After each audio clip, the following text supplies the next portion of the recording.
Bienvenidos a esta nueva enseñanza. Quiero empezar diciendo que hemos perdido mucho. Hemos perdido muchísimo. Esto es tan loco. Cuanto más ves lo lejos que como iglesia nos alejamos de la verdad. Y lo que voy a compartir es algo que ha dado vueltas en mi corazón por mucho tiempo. Ahora siento que es hora de salir con esto. Y tiene que ver con el regreso de Cristo, con la esperanza. Tiene que ver con que para qué estamos viviendo y cómo estamos viviendo. Y esta es una especie de introducción y quiero comenzar con esto. Cometemos un error que nosotros como creyentes estamos mirando hacia la cruz en lugar de mirar hacia el reino. Y hay una gran diferencia en cómo vives y cómo ves las cosas. Estás tratando de mirar hacia atrás en la cruz y ese es tu enfoque principal, en lugar de mirar hacia el reino como tu enfoque principal. No digo que la cruz no sea importante, no estoy diciendo eso. No digo que la cruz no sea importante. Las personas que me conocen saben que hablo de la cruz, de Jesús, la cruz y lo que hizo todo el tiempo. Pero trata de leer tu Biblia. Quitémonos los anteojos religiosos y leamos nuestra Biblia. Nunca predicaron la cruz sin el reino. Nunca predicaron a Cristo y la cruz sin el regreso de Cristo. La cruz es lo que nos lleva al camino angosto. Necesitamos nacer de nuevo. La cruz es Jesús murió, fue sepultado y resucitó. Necesitamos morir al pecado, enterrar, ser sepultados con Cristo en el bautismo y necesitamos recibir el Espíritu Santo que da vida a nuestro cuerpo muerto en Cristo.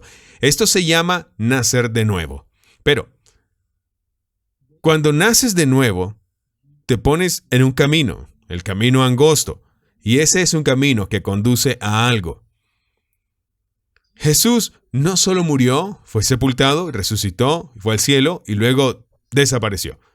Pero así es como casi hablamos, así miramos la cruz. Jesús murió, fue sepultado, resucitó y fue al cielo y de alguna manera desapareció. No, Jesús fue al cielo por un corto tiempo para volver otra vez y establecer el reino de Dios aquí en la tierra. Y si no tenemos esta última parte, nos estamos perdiendo el punto. Lo estamos extrañando mucho. Y si miro a la iglesia y la forma en que viven los cristianos, ahora veo por qué viven para sí mismos. Y por qué hay tanto pecado en la iglesia, debido a que se han perdido el evangelio completo. Se han perdido la última parte. ¿Y qué es eso? Ese es el regreso de Cristo. Después de la cruz, Jesús resucitó, fue a sus discípulos antes de ser llevado al cielo. Y leemos acerca de eso en el libro de los Hechos. El libro de los Hechos, comenzando con el capítulo 1, versículo 6. Leemos: Entonces se reunieron alrededor de Jesús y le preguntaron: Señor, ¿vas a restaurar el reino de Israel en este momento? Esa era la pregunta. Y les dijo: No os corresponde a vosotros conocer los tiempos o fechas que el Padre ha fijado por su propia autoridad. Así que no os corresponde a vosotros saber la hora y la fecha que el Padre ha fijado, pero recibiréis poder cuando venga sobre vosotros el Espíritu Santo y seréis mis testigos. Y también como testigos del reino de Jerusalén, en toda Judea, en Samaria y hasta los confines de la tierra. Después de decir esto, fue alzado ante sus ojos, y una nube lo ocultó de su vista. Estaban mirando hacia el cielo mientras él avanzaba, y de repente 2 hombres vestidos de blanco se pararon junto a ellos. «Varones Galileos», dijeron, «¿por qué estás mirando al cielo? Este mismo Jesús que ha sido llevado arriba al cielo volverá de la misma manera que le veis ir al cielo». Y aquí comienza. El Espíritu Santo descendió sobre ellos poco después. Entonces salieron predicando el reino de Dios predicando la cruz de Jesús, pero no se detuvo con Jesús muriendo, siendo sepultado, resucitado y de alguna manera desapareció. No, murió, fue sepultado, resucitó, fue al cielo y volverá por el mismo camino. Pero lo hemos perdido. Déjame preguntarte, ¿cuál fue su enfoque? Los primeros creyentes, ¿qué los impulsó a vivir de la manera que lo hicieron? El enfoque era la cruz, Cristo en la cruz, Cristo que es crucificado, o fue el enfoque el regreso de Cristo y el reino que vendrá. La verdad es que está tan claro en toda la Biblia que el enfoque, lo que los impulsó, nunca fue Cristo crucificado solamente. Fue Cristo crucificado y su regreso y el reino que vendrá, el reino que viene. En realidad estaban más motivados por la resurrección y lo que les esperaba en el futuro que lo que Cristo había hecho en el pasado.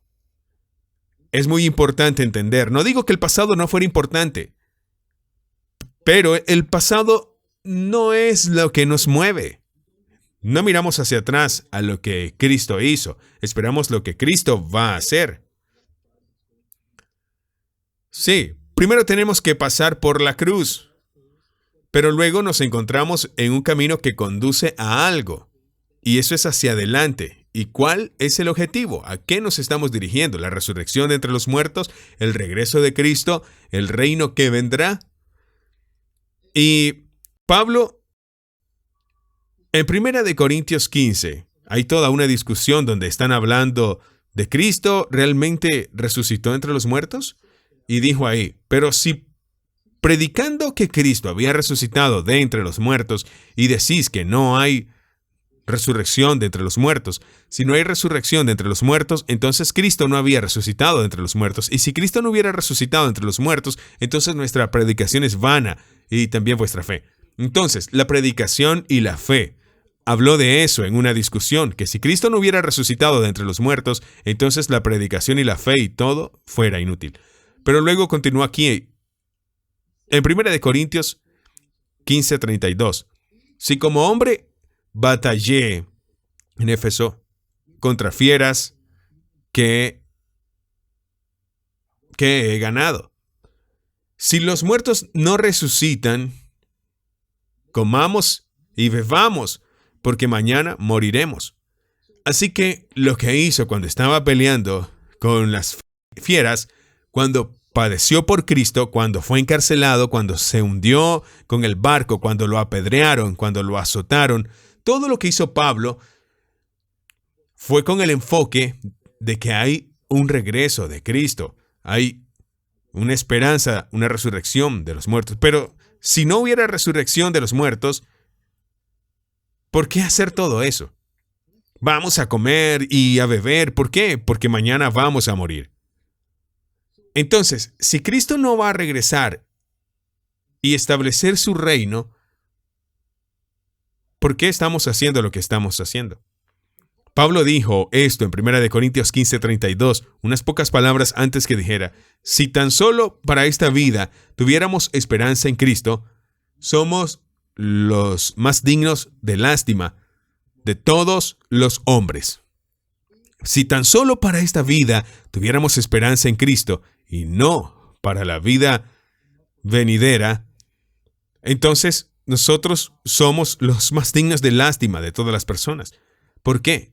¿Por qué hacemos lo que hacemos?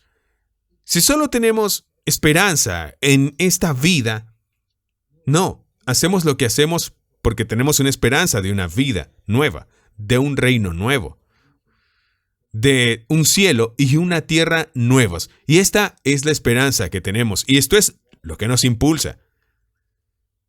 Y esto es lo que vemos en la Biblia. Cuando empieces a verlo y quitarte esos anteojos religiosos, tu enfoque, tu fuerza motriz, no será solo esta vida.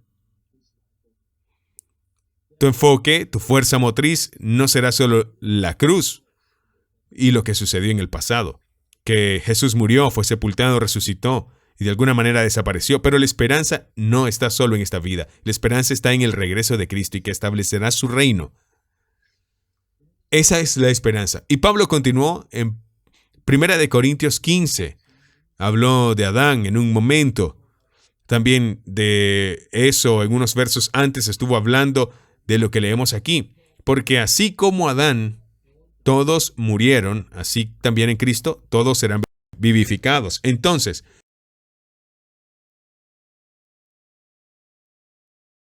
vendrá el fin cuando entregue el reino a Dios Padre, después de haber destruido todo dominio, autoridad y poder. Porque Él debe reinar aquí hasta que Dios ponga a todos sus enemigos debajo de sus pies. Ese fue el motor, el regreso. No la cruz, no la cruz. No mirar hacia atrás solamente, sino el regreso y la resurrección de los muertos y el juicio eterno y todo eso.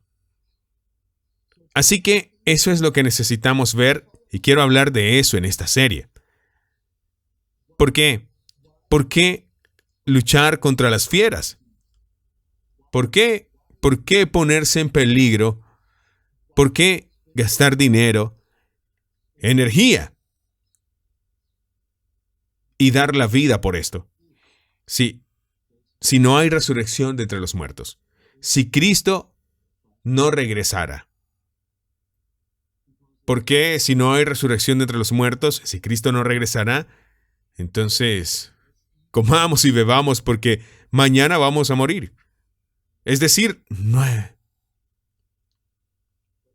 esperanza. Pero seamos honestos, la mayoría de los cristianos están viviendo una vida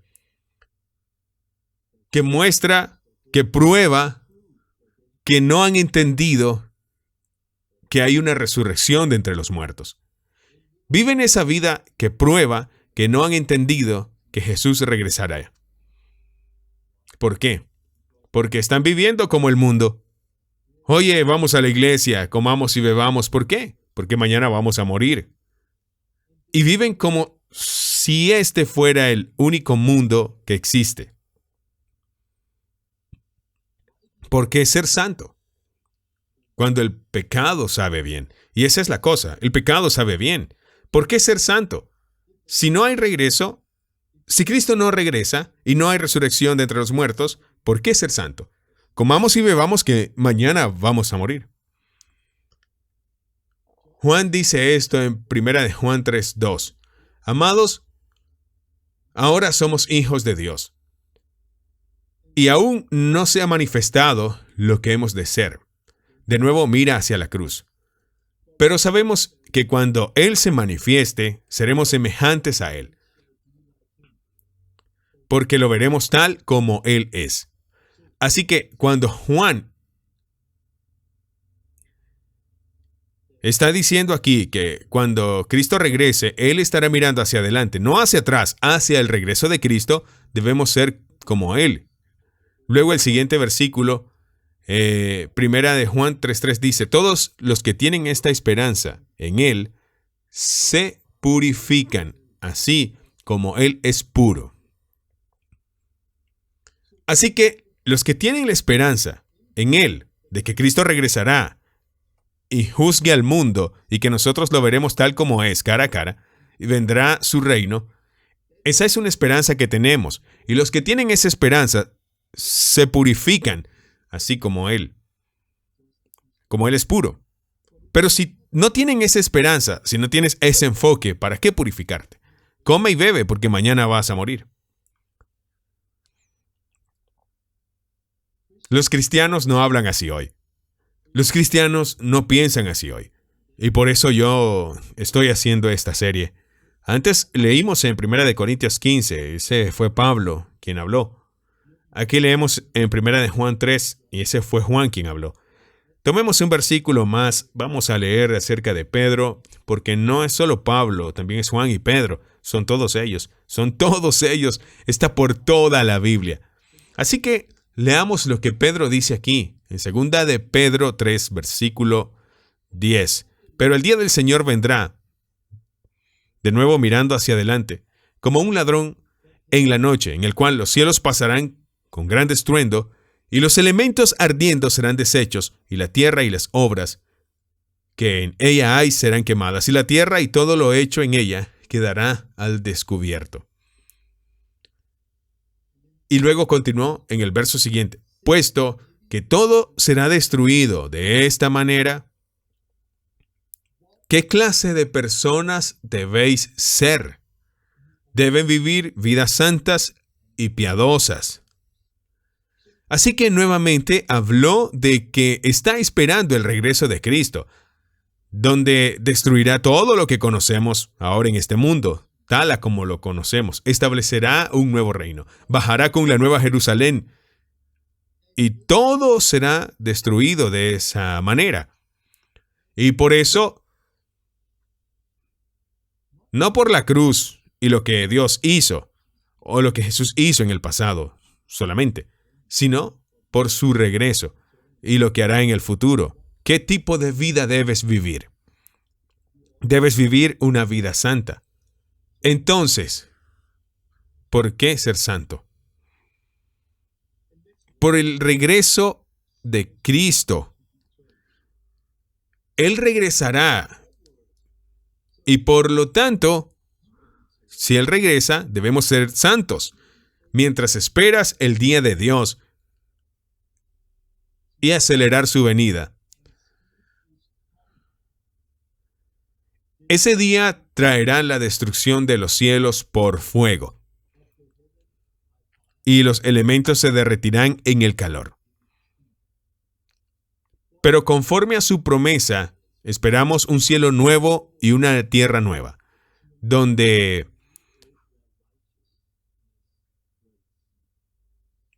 more la justicia. Aceleremos su venida. ¿Dónde escuchas a los cristianos hablar así hoy en día? La mayoría de la gente mira hacia atrás, a la cruz, no miran el regreso de Cristo. Y no tienen ninguna esperanza en ese camino. ¿Por qué? Porque viven solo para este mundo. Pero cuando finalmente piensan en el juicio y el regreso de Cristo, no es algo que anhelan. Es algo que buscan con miedo. No es algo que quieran acelerar. No, Jesús, no vuelvas ahora, por favor. Espero que Jesús no vuelva ahora. No, yo quiero casarme primero. Oh, Jesús, no vengas ahora, quiero terminar mi educación primero. Por favor, no vuelvas ahora, quiero viajar por el mundo primero. Jesús, no vuelvas ahora, porque amo este mundo y mi esperanza está solo en este mundo. ¿No ven cuán engañados hemos estado? Esperamos ese día y aceleramos su llegada. ¿Cómo? Haciendo discípulos, predicando el evangelio a todas las naciones. Y entonces vendrá el fin. Seamos honestos, muchos cristianos nunca hemos entendido eso. La primera vez tal vez le puse obras, pero cuando conocí a Dios hace años, 27 años, entré a la iglesia, allí miré a mi alrededor. ¿Qué está pasando? ¿Cómo pueden saber lo que saben y luego vivir como el mundo? Y vivieron como el mundo, por supuesto, iban a la iglesia los domingos y trataban de vivir una vida santa, pero no lo hicieron. Realmente, todo su tiempo, su dinero, su decisión, todo fue construido sobre este mundo que va a ser destruido. Ellos estaban viviendo como este mundo y todo el mundo será destruido. Viene un cielo nuevo, una tierra nueva. Estaban viviendo como esta es la única vida que tenemos. Esta es la única vida que tenemos. Y es por eso que estoy haciendo esta serie. Y esto es una especie de introducción y la próxima vez hablaré sobre todo el asunto de mirar hacia adelante. ¿Qué significa mirar hacia adelante? Pero esta fue la fuerza impulsora. Abraham, él fue nuestro padre en la fe. Abraham, a los 75 años salió de Ur. Viajó durante años. Vamos, qué vida. Hebreos 11, el capítulo de la fe, versículo 10. Leemos acerca de Abraham. Él esperaba la ciudad que tiene fundamento, cuyo arquitecto y constructor es Dios. ¿Qué llevó a Abraham a hacer todo lo que hizo? Él esperaba la ciudad con fundamento cuyo arquitecto era Dios. Estaba mirando hacia adelante. Moisés, mismo capítulo. ¿Qué hizo que Moisés saliera de Egipto? Tenía todo lo que Egipto podía ofrecer. Tesoros de este mundo. Tenía todo lo que el mundo podía ofrecer. Mujeres, dinero, poder. Moisés lo tenía todo. Leemos aquí. Mismo capítulo. Hebreos 11:26. Tuvo por mayor valor el oprobio por causa de Cristo que los tesoros de Egipto. Así que miró el oprobio a causa de servir a Dios como un valor mayor que todos los tesoros de Egipto. ¿Por qué? Porque estaba esperando su recompensa. Apocalipsis 22:12. He aquí yo vengo pronto y mi galardón conmigo para recompensar a cada uno según lo que haya hecho. Jesús volverá y te recompensará por lo que has hecho en esta vida. Y si tienes una esperanza en Cristo, entonces será demostrado a través de tu vida, a través de tus decisiones, a través de todo. Y la mayoría de los cristianos no lo entienden. ¿Por qué? Porque viven como comamos y bebamos, porque esta es la única vida y mañana vamos a morir. Último verso. Terminemos de nuevo con Pablo. Pablo en el libro de Hechos 24, versículo 14. Leemos, él está frente al rey Félix en este momento y dijo, reconozco que adoro al Dios de nuestros antepasados como seguidor del camino que ellos llaman secta. Creo que todo lo que está de acuerdo con la ley y lo que está escrito en los profetas. Y luego dijo esto, tengo la misma esperanza que hay en Abraham o en Moisés o en todos. Tengo la misma esperanza en Dios que tienen estos mismos hombres, que habrá una resurrección, tanto de los justos como de los impíos. Así que Pablo tenía la misma esperanza que Abraham y Moisés en Dios, que habrá una resurrección, tanto de los justos como de los malvados. El versículo siguiente, por lo tanto, me esfuerzo siempre en mantener mi conciencia limpia ante Dios y el hombre. ¿Por qué se esforzaba Pablo por mantener limpia su conciencia ante Dios y ante los hombres? Porque tenía una esperanza en Dios. ¿Y cuál era? Que habrá resurrección, tanto de justos como de impíos. ¿Por qué te esforzas? Porque hay resurrección de los muertos. ¿Por qué vivir santos? Porque hay resurrección de los muertos. ¿Por qué servir? Porque hay resurrección de muertos. ¿Por qué predicar el evangelio? Porque hay resurrección de los muertos. ¿Por qué soportar? Porque hay resurrección de los muertos. ¿Por qué no vivir esta vida solo para comer y beber? Porque sé que no es una mentira. Jesús no solo murió en la cruz, fue sepultado y resucitó y de alguna manera desapareció. No, Él va a volver y un día lo veremos cara a cara y va a juzgar a todos. Y va a venir un cielo nuevo y una nueva tierra y solo hay dos formas de salir de esto. Cuando nos paremos frente a Él y nos diga, bien hecho, buen y fiel siervo. Bien hecho, buen y fiel siervo. O arrojen a ese siervo inútil a las tinieblas, donde habrá llanto y crujir de dientes. ¿Por qué debería decirnos a ti y a mí, bien hecho, buen siervo y fiel? ¿Qué hemos hecho? ¿Cómo hemos gastado nuestro dinero? ¿Cómo hemos pasado nuestra vida o empleado nuestro tiempo? ¿Para qué estamos viviendo? Y la verdad es que esta verdad que he estado predicando en este video se ha perdido en las iglesias. ¿Por qué? Porque no lo predican. ¿Y por qué? Porque no ven que la gente lo viva. Y si la gente realmente entiende esto, vivirá de manera diferente. No solo enfoquémonos en la cruz, sino también en el regreso de Cristo y la esperanza. de un cielo nuevo y una tierra nueva, donde morarán los justos. Así que concentrémonos correctamente, tomemos nuestras decisiones correctas, establezcamos nuestras prioridades correctamente, tengamos esperanza, esperemos el regreso de Cristo y la recompensa. Y un día lo veremos cara a cara. Esto es lo que quiero enseñar ahora en esta nueva serie sobre la esperanza, no solo mirando hacia atrás, hacia la cruz, pero esperamos el regreso de Cristo. Ese es el Evangelio del Reino. Y la próxima vez hablaré más sobre eso y todo lo que he estado compartiendo aquí. Voy a profundizar mucho más en diferentes videos. Dios los bendiga. Comparte este video, comparte esta verdad con otras personas. Adiós.